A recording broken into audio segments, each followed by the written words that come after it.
Welcome to our Energy Connect studio at ADIPEC 2022.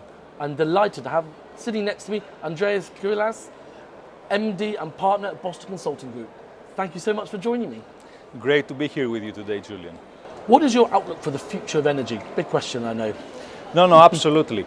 But talking about the future of energy, I think we're on a path towards energy transition, and which is pretty much carved not in terms of the details, but on the general direction. So I think this is not going to change, and we generally see three, I would say, main pillars of it where our clients and broadly the industry is moving along. I would say the first one is decarbonization of own operations. Yeah. We have seen credible commitments, ambitious commitments from many different players of the industry, which are starting to materialize with more specific roadmaps across the different assets. So this is definitely one of the pillars, one of the axes of energy transition that we see definitely taking place. The second has to do more with the demand side when it comes to the increasing demand and customer preferences for low carbon fuels, be it hydrogen, be it biofuels, etc. Definitely we're in early stage, but it is a vector that we see increasing. It is definitely a direction that we see playing a dominant role in the energy transition over the next 10 to 15 years or so, and becoming even more prevalent as time passes. And the third vector, I would say, that we see more and more interest and more relevance when it comes to energy transition is the broader circularity topic. Yeah. We see more and more companies investing and looking into making their operations and their products more circular than before, especially when it comes to the space of plastics, but also other finished products as well. So I think this is a vector that we'll see gaining increasing importance in the future. And when we talk about future of energy, decarbonization is definitely the one that we have seen more traction so far, but we see the other two gaining more and more momentum as we move forward. Absolutely, but one thing, and I've heard this on my studio yesterday, but the world still needs hydrocarbons in the future. It's still going to be there. Yes, and I do think we need the old type of energy to fuel the transition to the new type of energy. I would say even in ambitious energy transition scenarios, you see always a component of hydrocarbons being there, at least I would say for the foreseeable future, for the next 10 to 15 years or so. And I think it is quite important to take this into account.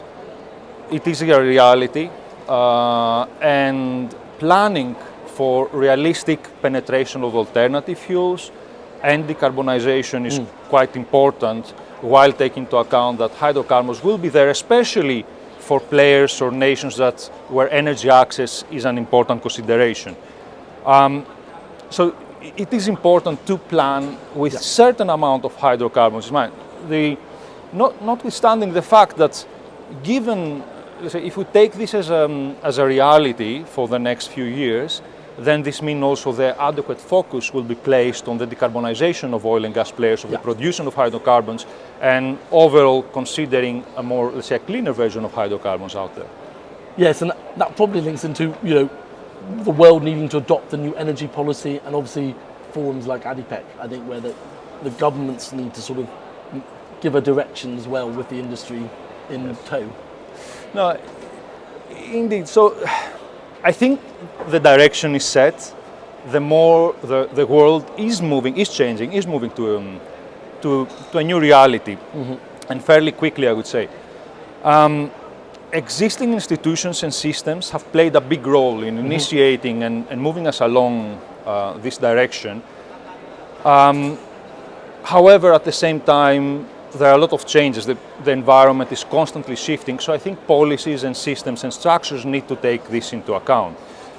For instance, technology is rapidly changing, so the systems and policies need to constantly take into account what is the the evolution of technology across the different sites. How quickly is alternative fuels technology moving, and how quickly can it be adopted in their systems, and adjust accordingly. At the same time, monitor very closely the level of incentives that is required, and balancing at the same time with the level of access to energy that is necessary across different players. So, without advocating necessarily for a change or groundbreaking change, but definitely keeping an eye and constantly observing how to adopt different policies in order to make sure that energy transition becomes a reality. And just before we go, I mean, we're coming toward the ends of 2022, but geopolitical events, do you think they've dampened the speed of energy transition or sped them up? I think it's a very interesting question. I mean, one could say that there are some headwinds in the short term, and there is a possible impact that I personally believe is going to be only short-lived. Definitely different events can cause a shock to the system and a reaction by different players, both at government level but also at the industrial player level. At the same time, I think we're too far along for something to change dramatically in terms of the course and the direction and the move towards energy transition. So I think even these events ultimately in the mid and long term will act as catalysts to accelerate the path towards energy transition. I think the move towards alternative technologies and fuels that at the end of the day will increase the security of access to energy, that is an increasing demand, especially looking at recent events, is definitely going to increase the investment towards these sectors, and we will see an acceleration, I think, in the mid to long term. Well, that's good to hear your viewpoint, Andreas, and just want to thank you for popping in to the Energy Connect studio. Great to be here, and great talking to you, Julian. Thanks.